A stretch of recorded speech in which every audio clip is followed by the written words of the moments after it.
end times, a period of time that has captivated the minds of many over the ages, yet dumbfounded us all as to when and what will happen. However, as the gears of time move forward, Christians around the world are captivated by a multitude of signs that this period in time is at our doorsteps. The tetrad blood moons of 2015, the major earthquakes increasing throughout the world, the wars and rumors of wars, global political turmoil, explosion of mass animal deaths, signs in the heaven, and so much more. Many speculate how long this tumultuous period will last. Some think it will be 7 years of terrible tribulation. Others say it will be 3.5 years of what Jesus called birth pangs, while the second half would be of great tribulation. But what if there was another time span not yet previously considered? And what if this time range is the key to understanding the days in which we live? There are many time spans of the end times tribulation provided by the Old and New Testament. Theologians have assembled these numbers into a multitude of fashions. However, it is generally well accepted that the end times has 2 halves: 3.5 years of birth pangs or warning signs, followed by an abomination to God, and later 3.5 years of great tribulation and the Antichrist. However, it may not be that simple, for Jesus Christ threw one major caveat into that timeline. He said, "And except those days should be shortened, there should be no flesh saved. But for the elect's sake, those days shall be shortened." Now, what exactly does that mean? Some say this means that the length of those days will be physically shortened, while others say it's a simple verse to state that the tribulation period would be shortened itself. I, for one, propose it is the latter, and we need not look too far to find the answer. Jesus said in Matthew 24:21, "For then shall be great tribulation, such as was not from the beginning of the world to this time, nor shall be." There was one other time in history where the entire world went through tribulation, and that was Noah's flood. Theologians have Noah's flood as lasting a duration of anywhere from 360 to 371 solar days, or roughly 1 year. If the great tribulation of the end times is the worst tribulation the world has ever seen, then it must be even worse than Noah's flood. So we could imagine that the Great Tribulation can surely not be any greater in duration than that of the 1 year of Noah's flood. But what proof is there to suggest that? The Apostle John states in Revelation 12:14 that God's church would be nourished, protected from the face of the serpent for 3.5 years, or time, times, and half a time. Time equals 1 year, times equals 2 years, and half a time is 0.5 years, or a total of 3.5 years. The Greek word for time is kairos.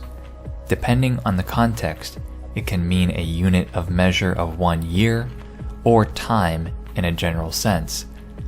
In this verse, John has specifically used the word as a measurement, but he uses that word elsewhere in Revelation as well. Revelation 12:12. "Woe to the inhabitants of the earth and of the sea, for the devil is come down unto you, having great wrath, because he knoweth that he hath but a short time." Is John using the measurement of a year within this verse as well? That the devil has come down among you, knowing that he has but a short year?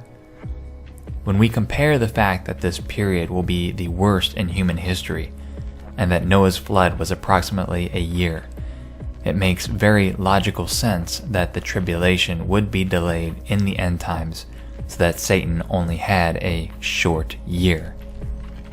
So your logical next question would be, when does it start? Before I unveil my timeline of events, let me say this. God's people have always been curious about when the end times would start, even back to the days of Christ, where his own apostles asked him when the end of the world would be in Matthew 24:3. Since then, people have tried time and time again, and have only resulted in failure. My timeline is not intended to predict the return of Christ, but of when Great Tribulation will start, so that Christians can physically, mentally, and spiritually prepare themselves for what is to come. The dates and times are my best estimates based on potential prophetic fulfillments and are not meant to be dogmatic. I hope that it inspires people to study, question, and build off of what I have presented. Now, let's begin. The tribulation starts after the great war in heaven described in Revelation 12:7-12, where Michael the archangel defeats Satan and casts him out of heaven. Specifically, Revelation 12:9 says this, "And that great dragon, that old serpent, called the devil and Satan, was cast out, which deceiveth all the world. He was even cast into the earth, and his angels were cast out with him." What is interesting about this verse is the added emphasis of "he was even cast into the earth." On April 11, 2012, a historic geological event took place in which one of the world's strongest earthquakes in Sumatra, Indonesia, had the strength of splitting a tectonic plate in two, creating an entirely new tectonic plate. This event was heralded by scientists as one of the strangest earthquakes, as hardly any damage nor tsunami came about from it. The Christian Science Monitor, an organization which has a multitude of known Freemasons within its editorial board, said, quote, "Bizarre 2012 earthquake signals birth of the world's newest tectonic plate. It was one of the most powerful and unusual strike-slip quakes ever recorded. Aside from using the strange terminology that a tectonic plate was, quote, birthed, they further described the incident as birth pangs later on in the article, the exact same terminology Jesus used to describe the first half of the tribulation. A simple search of April 11th, 2012, without any clarifiers, will yield a multitude of end times headlines. Scanning the articles, many felt that this was an important date for a variety of reasons. Personally, I believe that this was the earth reacting to the devil being cast down into it, a physical manifestation of what happened in the spiritual realm. However, I would not realize how important it was until September 23rd, 2015 came. This month, especially the 23rd day, created a worldwide phenomenon and commotion with regards to end times prophecy. One of the most viral articles was the big list of things that are going to happen in September 2015. Out of all the strange occurrences, some were that Madonna's Rebel Heart tour was called Desecration of the Bride and Arrival of the Fallen Angels. The numbers 923 were found hidden in a multitude of music videos and movies. But more importantly, Pope Francis, the head of the Vatican, came to the United States and presided before both houses of Congress to a thunderous applause.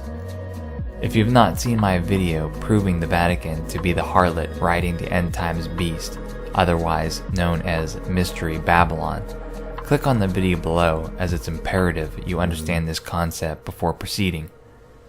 But what is most amazing about his visit is that it was exactly 1,260 days from April 11th, 2012, the exact to-the-day time frame which was spoken by the prophet Daniel and Apostle John for the first 3.5-year birth pangs.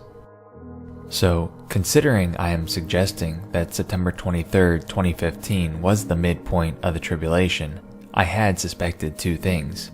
One, this event was the abomination of desolation, and 2, great tribulation was going to follow shortly thereafter. The abomination of desolation is described a multitude of times throughout the Bible. Specifically, it says, "But when you see the abomination of desolation standing where it should not be," or, "Therefore, when you see the abomination of desolation," which was spoken of through Daniel the prophet, standing in the holy place. Once you have seen my video on how the Vatican is Mystery Babylon, you'll understand that it is described as the mother of all abominations. And so therefore, you have Pope Francis, the head of the mother of all abominations, standing in a place he ought not to be, speaking abominations against God to the American people and their government. But many will say the United States Capitol is hardly a, quote, holy place. However, here is a little known fact. On December 4th, 1800, just 1 month after the north wing of the Capitol was completed, Vice President Thomas Jefferson and the Congress agreed to have church services in the Capitol. Preachers from various denominations of Christianity were brought in to preach, and this is all documented in the records of Congress. During this time, the U.S. Capitol building was among the largest churches in America, with up to 2,000 attending weekly service. Not only was the Capitol used as a holy place to worship God, I believe America itself was part of the wilderness that God set aside, so that the woman, a symbol of the Christian body, could flee from persecution. In that regard, it is in fact a holy land. It is well known that Christianity flourished in early America, as we escaped persecution as well as the control of Roman Catholicism. Others will say that the daily animal sacrifices need to be reinstated, and the Antichrist will prohibit them due to the fact that some of the abomination of desolation verses state that the daily or continual sacrifice will be taken away. However, this is incorrect, as Christ served as the ultimate and continual sacrifice for past, present, and future sins. God no longer needs animal sacrifices, nor would the prohibition of such spur God's fury. However, taking away glory from his Son's sacrifice, and profaning his spirit, certainly would. Out of the entire hour-long speech that the Pope gave at the Capitol, he never once spoke of Jesus Christ by name, nor used the word forgiveness. Rather, he empowered the people of America to build themselves up, much like the Israelites did in defiance of God in Isaiah 9:10. He used the word Spirit 12 times in his speech, all of which are the antithesis of God's Spirit, but the Antichrist Spirit. He speaks of the spirit of solidarity, the spirit of fraternity, the spirit of cooperation, and the spirit of enterprise. There was not one mention of what people needed to do to get back within God's grace and ask forgiveness. Pair this phenomenal event up with the fact that concrete prophecy symbolism pegs the harlot riding the beast of the sea as the Vatican and the beast of the earth as New Age America, and you'll find it incredibly creepy that the two beast systems came together on this day, accompanied by the fact that the Vatican's St. Peter's Basilica and Obelisk is a near identical match to the Capitol building and the Washington Monument Obelisk, and you really should have no questions. If only I had more time, because this is only the tip of the iceberg of the symbolism between these two entities. As for my second consideration, back in 2015, I thought Great Tribulation was going to follow in the month after September 2015. However, that did not come, and in fact, there was a great falling away of Christians, believing that we were in the end times. That is where I believe a delay is possible. God has used delays all throughout the Bible as a means of testing his servant's faithfulness, whether it is Moses wandering through the desert, or the Apostle Paul being jailed in Caesarea. it is very possible that God delayed tribulation until the final year. So, where does that put us? If Satan does in fact have a short year, 6 360-day Hebrew years from April 11th, 2012, put us at March 11th, 2018. A full 7 years would put us at March 6th, 2019. If we are truly in a delay, and the tribulation is a year or less, this is the time span that I would be looking at. But what is most interesting is that the March 11th, 2018 date is that of the Russian presidential election. When I first found this out, that this was exactly 6 Hebrew years from the start of this proposed timeline, I had immediately thought of a possible Archduke Ferdinand moment, the moment in which the Archduke was assassinated and started World War I. With as much turmoil as there has been between the United States and Russia, with heightened Cold War tensions, I find this alignment to be very interesting, to say the least. Oh, and I should mention one more thing lest I forget. The Economist magazine, the magazine that has had many occult publications that you may be familiar with over the past couple years, published this cover in 1988.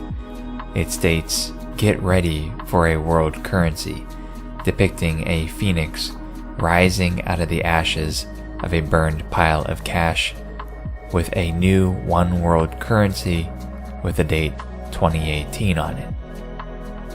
So, will all this happen in the next year?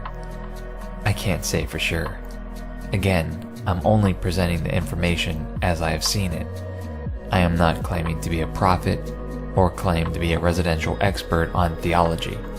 However, this timeline has resonated with my spirit, and I felt compelled to share. Do share this with your friends and family if this resonates with you as well, and please keep the comment section constructive. This is Mike with On Point Preparedness. God bless.